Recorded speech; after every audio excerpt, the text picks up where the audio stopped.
Aurreko aurkezpenean iraultza liberalak gaia landu nuen. Orain, liberalismoa Espainian izango da. Hurrengo gaia. Antzinako erregimeneko estamentuzko gizartetik, 19. mendean klase gizartera igarotzen da Espainia. Industria urria zuen, baina trenbidea adibidez martxan zegoen. Gertakizun garrantzitsuna independentzia gerra da. 1808an hasita eta 1814 urtean amaitu zena.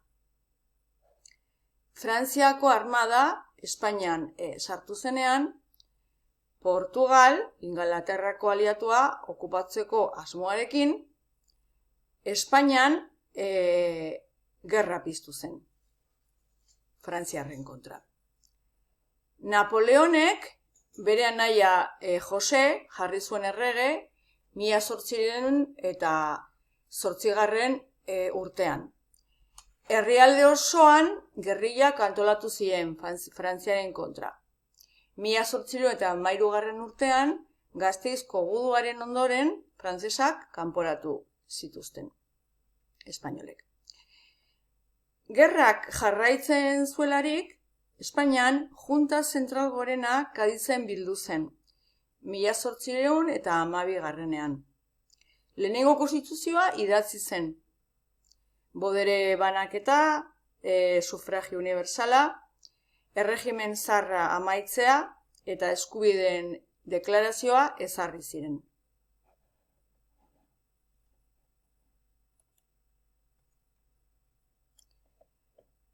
Geroago dator etapa bat deitzen dena berrezarkuntza. Frantsesak kanporatzean Fernando VII erregea Espainiara bueltatu zen. Erregimen konstituzioa indargabetu egin zen. Fernando VIIak zeukan alaba bat, ditzen zena Isabel Bigarrena. Eta bera izan zen erregina. Isabel Bigarrenaren erregealdia, 1833an hasita, 1878an bukatu zen bere erregealdia, Isabel Bigarrenarena. Isabel Bigarrena liberalen alde jarri zen, baina Carlos, Fernando VIIaren anaiak, boderea nahi zuen ere, eta gerra karlista hasi zen 1833an eta 1840an bukatu zena.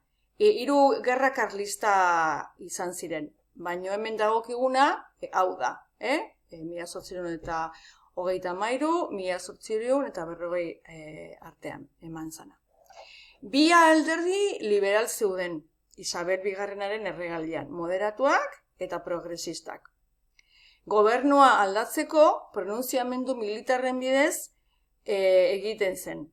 Eta gobernua aldatzean, bai moderatua edo progresista aldatzean, konstituzio berri bat idatzi egiten zen. Hemen daukagu Fernando VIIaren irudia, hemen Carlos María de Isidro, Fernando VIIaren anaia, eta hemen Isabel Bigarrena. Isabel Bigarrena liberalen alde jarri zen, eta Fernando VIIgarrena izanik bere alaba, Fernando VIIgarrena nahi zuen Isabel Bigarrena gobernatzea, baina Carlos María de Isidro baita nahi zuen gobernua, eta orduan hasten dira gerra karlistak.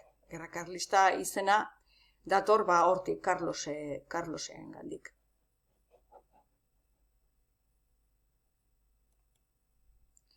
Hurrengo etapa da Lehen Errepublika. 1833 hasita eta 1874ean bukatuta, oso etapa motxa izan zen. Eta beranduago daukagu Borboien berrezarkuntza. Alfonso XII Isabel bigarrenaren semea zen, eta errege izendatzen dute. 1876 konstituzio bat idazten da, hemen daukezue. Konstituzio horren portada edo sarrera. Progresistak eta moderatuak txandakatzen ziren berrezarkuntzan. La urte izaten ziren progresistak eta bestela urte moderatuak. Anarkistak, sozialistak eta nazionalistak baztertuak geratu ziren gobernutik. Hemen daukazue Alfonso Amabigarrenaren irudia. Gertakizun importante bat garai honetan. Amerikako kolonietako independentzia. Fernando Zazpigarrenak tronuak berreskuratu zuenean, kreolek Espainiarekin loturak mostea erabaki zuten. 1816 eta 1827 artean, Hispanoamerikako lurralde guztiek, Kuba eta Puerto Rico izan ezik, independentzia lortu zuten. Hemen daukezue, Simon Bolivarren irudia, Boliviako, Peruko, Kolonbiako, Venezuelako eta Ekuatoreko independentzia lortu duzuena.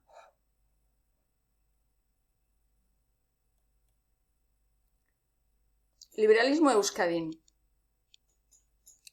Euskadik ere jasan zuen independentzia gerra, eta independentzia gerran gizartea zatituta geratu zen. Alde batetik, ilustratuek Frantziarrei lagundu zien. Beste gizarte eredu baten adibidea zirelako. Baina gehiengoak Frantziarrei aurre egin zien. Napoleonen armadak erretiratzeak, independentzia gerra galdu zutenean, erretiratu ziren, baina erretiratu ziren nundi Euskal Herritik. Orduan, bereziki eragin zion Euskadiri. 1813 urtean.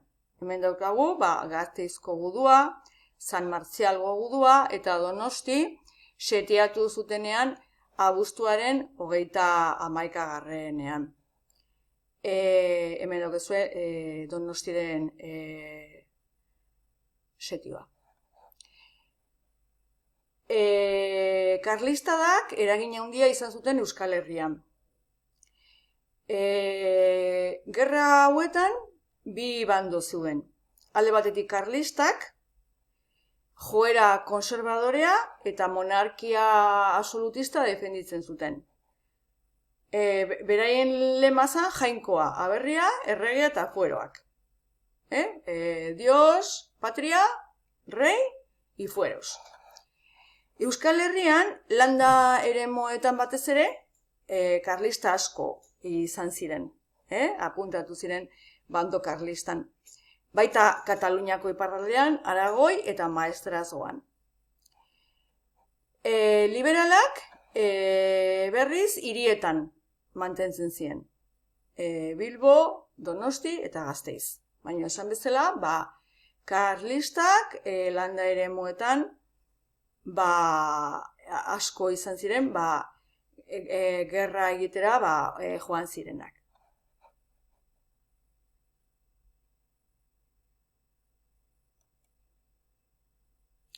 Hiru gerra karlista egon ziren. Hirugarrena bukatzean, lehenengoa eta hirugarrena importantenak izan ziren. Hirugarrena bukatzean, 1876 urtean bukatu zana, foruen deusestapena ekarri zuen Euskadirentzako. Zergatik zeren liberalek irabazi egiten dute hiru gerra karlistetan, liberalek irabazten dute. Azkeneko gerran ere bai, orduan, karlismoak porrot egin eta gero, foruak ezabatzen dira Euskal Herritik. Halere, 1878 urtetik aurrea, zergak ordaintzeko eta biltzeko eskumenak mantentzen jarraitu zuten. Hemen daukezue, zein bat irudi karlistanak. partida karlista bat, hemen ematen du general karlista bat, karlistak, erregearen lemarekin, hemen nekazariak bando karlistan alistatuta, eta hemen liberalak apaiz karlista bat hiltzen, tiro bat botatzen. Hemen bukatzen da, eskerrik asko denagatik.